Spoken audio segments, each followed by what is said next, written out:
200 বছর হায়াত পেয়েছে। কয়শো বছর? 200 বছর হায়াত পাইছে। কিন্তু 200 বছর হায়াত পাওয়ার পরেও, মূসা কালিমুল্লাহ আলাইহিস সালাম স্বয়ং থাকার পরেও মূসা নবীকে সে অনুসরণ করে নাই।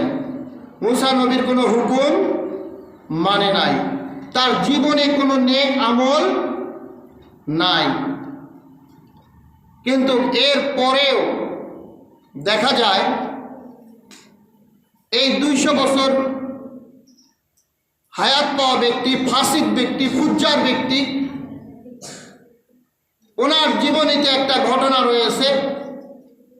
ওনার ঘরে যেমন আমাদের ঘরে কোরআন শরীফ থাকে না, পড়তে না জানলেও কিন্তু বাড়িতে একটা কোরআন শরীফ থাকে, থুইয়া দেয় মানুষ।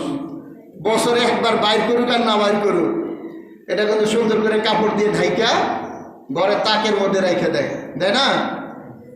সেরকম মূসা কালিমুল্লাহ আলাইহিস সালামের প্রতি আল্লাহ পাক যে কিতাব নাজিল করেছিলেন তাওরাত, এই তাওরাত শরীফ, একজিল তাওরাত শরীফ, এই ইহুদি ব্যক্তির, জৈনক ইহুদি ব্যক্তির বাড়িতে ছিল। তার মনের মধ্যে হঠাৎ করে একদিন উদয় হইল যে আমার তো অনেক বয়স হয়ে গিয়েছে, তো যাই হোক, আমি তো কোনোদিন ইবাদত বন্দেগী কোনো নেক আমল করলাম না। তো উনি হঠাৎ করে ওই তাওরাত শরীফটা হাতে নিলেন।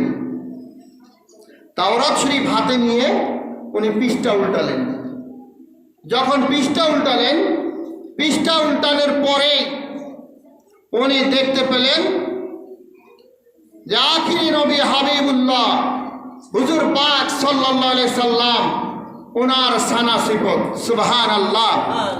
নবীজি কবে আসবেন, জমিনে কবে তাশরীফ আনবেন, কোন বার কোন তারিখ, এ ধরনের বর্ণনা করা তাওরাত শরীফের মধ্যে লিপিবদ্ধ করা হয়েছে, সুবহানাল্লাহ। তো উনি তাওরাত শরীফ যখন খুলে এই বক্তব্যটা উনি পাঠ করলেন, পাঠ করার পর ওনার ভিতরে মোহাব্বত পয়দা হলো, ইশক পয়দা হলো, জজবা পয়দা হলো। জজবা পয়দা হওয়ার পরে উনি কি করলেন?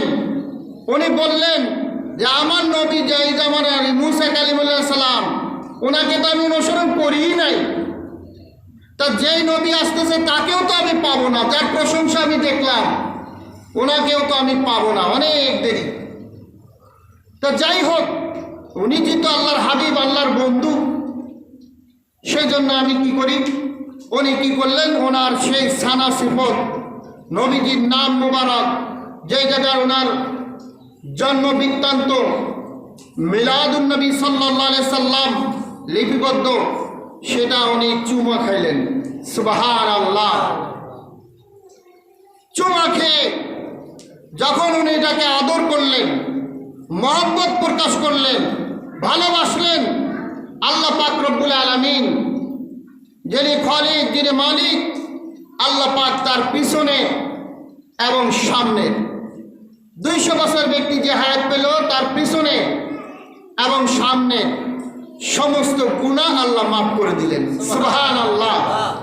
যখনই নবীজির নাম মুবারককে, ওনার মিলাদকে যখনই সে স্বীকৃতি দিল, যখনই সে মহব্বত করলো, ভালোবাসলো, ইহবিবকুমুল্লাহ ওয়া ইয়াগফিরু লাকুম যুনুবাকুম আল্লাহু গফুরুর রহিম। আল্লাহ পাক বলছেন, যখনই আমার হাবিবকে মহব্বত করে আমি আল্লাহর প্রতি ফরজ হয়ে যায় ওই ব্যক্তির গুনাহ খাতা ক্ষমা করে দেওয়া, সুবহানাল্লাহ।